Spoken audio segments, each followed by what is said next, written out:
I've been dealing with an incredibly difficult client who it felt like he sent missiles back. So in that moment, I found it very difficult to find my moment by moment presence and stay centered. You know what I found is that I've been teaching focusing for, oh my gosh, I would say at least 15 years. And I get a lot of questions about, they're like this one, about the problems that come up or the difficulties in the dynamic, and even just sort of like a person who just can't seem to get a felt sense, or seems hostile, or is, really throwing you off your center. And that is what's happening in the moment. So what I find is that rather than looking for a solution to that, whatever that is, in this case, it can be difficult to stay centered. But the thing that I always go back to is, well, what is happening in this moment?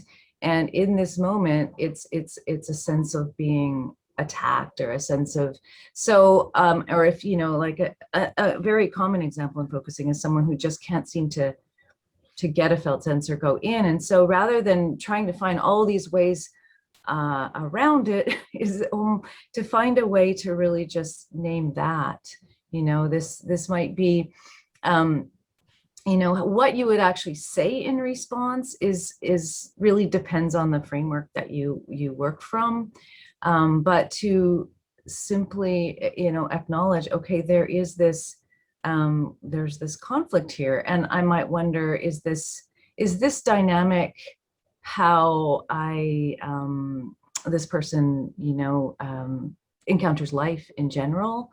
Jan Winhall did this very lovely video, which describes working with a really difficult client who had trouble relating to people. And he had a way of framing it that was sort of like, I'm experiencing this as difficult, and I don't really think that's the way, I want to be with you, or something like that. So naming the experience, and also saying, this is something like, if we can't work it out here in the therapy, this person's probably got this kind of conflict in various aspects of their life. So this is the place to kind of name it in a way that also says, there's a way forward here from this. This doesn't feel right. And I'm sensing, like, right here and now, this is, this has got an edge to it, or however you would word that, and say, but this isn't how, I'd like us to be, or we, this isn't how this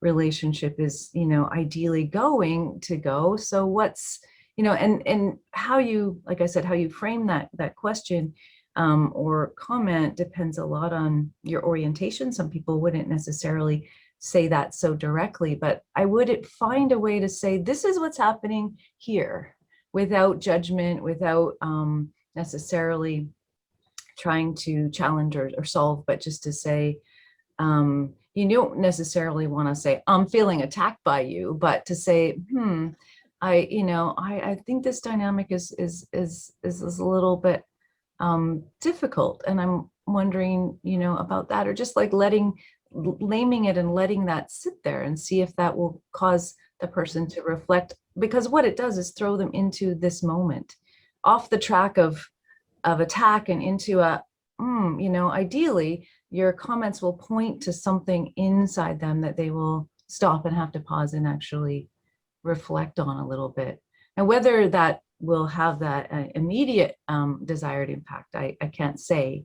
But usually over time, when you start just naming the current right now situation and how it might be unfolding inside them, they start to get into the habit of doing that. And it really changes the dynamic over time, and hopefully will also change it in their life outside of the therapy. Having listened to what Leslie said, I want to just add a little something that's another perspective on it. In some ways, to take the phrase of Jon Kabat-Zinn of wherever you go, there you are. So the mindfulness part that we bring there is the paying attention to moment by moment is not something we do when everything is right, or when it's flowing, or when we feel comfortable, or when the client is good, but actually, especially when things are difficult. And so it might be easier said than done, but one of the things that we focus on is the notion that you need to take a pause, okay? And so if you describe a situation that's difficult, you feel like there's daggers coming at you, or the client is very tense, or there's an expectation, or there's negativity, the tendency naturally that the therapist has is tend to actually kind of go into a bunker mode, feel tense, feel pressure. Part of the training is actually to notice that you have more time than you think. You have more space than you think, okay? And somebody in the chat asked, you describe what, the desired outcome, you talk about safety. How do we do that? What's the way to do that? And so a large part of it is that we as therapists are trained to realize that we have more time, to push that sense of, instead of crumbling under pressure, to kind of make some space, okay?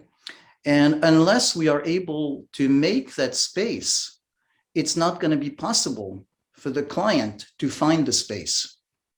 So generally, when there is a sense of pressure, it is very likely that there is a sense of intense pressure in the client, okay? And if we fold under that pressure, then there's no way the client is going to be able to find that.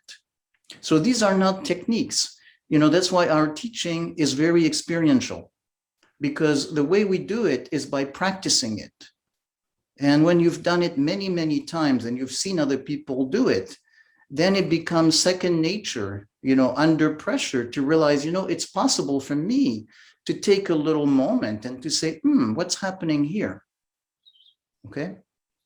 And that creates the breathing space where it's possible for something new to come in.